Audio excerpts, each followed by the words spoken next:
Okay, let's talk about finding the residue of a function, specifically at a simple pole. So here's the question we're looking at. We have a function f of z, which is equal to 2z squared divided by the quantity z cubed plus 2 times the quantity z minus 2.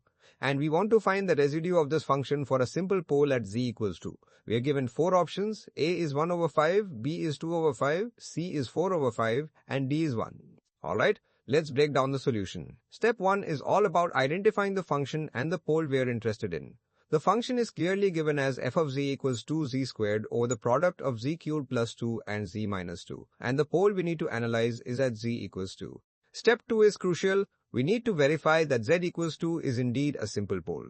For a rational function like this, which is basically a polynomial p of z over a polynomial q of z, h z equals a is a simple pole if q at a is z-bul, the derivative of q at a is z-bul, and p at a is not z-bul. Another way to think about it is if q of z has a simple root, meaning a root of multiplicity 1 at z equals z, a and r case p of z-bul z-bul, I and r case p of z-bul z-buls is z-bul z-bul 1 buls 2, and q of z-bul 1 buls 2 and z minus 2. Let's check. Things at z equals 2. P at 2 is 2 times 2 squared, which is 2 times 4, giving us 8. That's definitely not equal to 0. Now for q at 2, that's the quantity 2 cubed plus 2 times the quantity 2 minus 2. This confirms that z simplifies to the quantity 8 plus 2 times 0, which is 10 times 0, and that equals 0. So q at 2 is 0. Notice that the factor z minus 2 in q of z is raised to the power of 1. Also, the other factor z minus 2 in q of z equals 2 is not 0 at z equals 2 as in 2 cube plus 2. Is into row is d black bus 2 as in 2. This confirms that 0. Sit as well. Sit well bus 2, quantity 8 plus 2 times 0 as well. Equals 2 is a simple pole.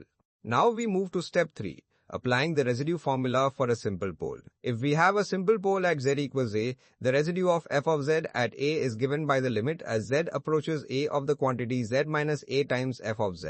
Let's plug in r values. We have a equals 2 and our function f of z. So the residue of f at 2 is the limit. As z approaches 2 of the quantity z minus 2 times the fraction 2z squared over the quantity z minus 2z squared over the quantity z squared over the quantity z minus 2. Step 4 is where we simplify the expression inside the limit. Look at that expression. We have a factor of z minus 2 in the numerator and a factor of z minus 2 in the denominator. Since we are taking the limit as z approaches 2, but z is not exactly equal to 2, we can safely cancel out these z minus 2 terms. This simplifies our expression for the residue at 2 to the limit as z approaches 2 of 2z squared over z cubed plus 2 of z double squared over z cubed plus 2 of 2z squared over z double cubed.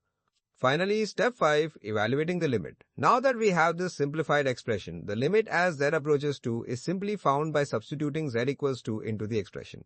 So the residue at 2 is 2 times 2 squared divided by 2 cubed plus 2. That's 2 times 4 in the numerator and 8 plus 2 in the denominator. This gives us 8 over 10. And simplifying 8 over 10, we get 4 over 5. So the residue of the function f of z for the simple pole at z equals 2 is 4 over 5.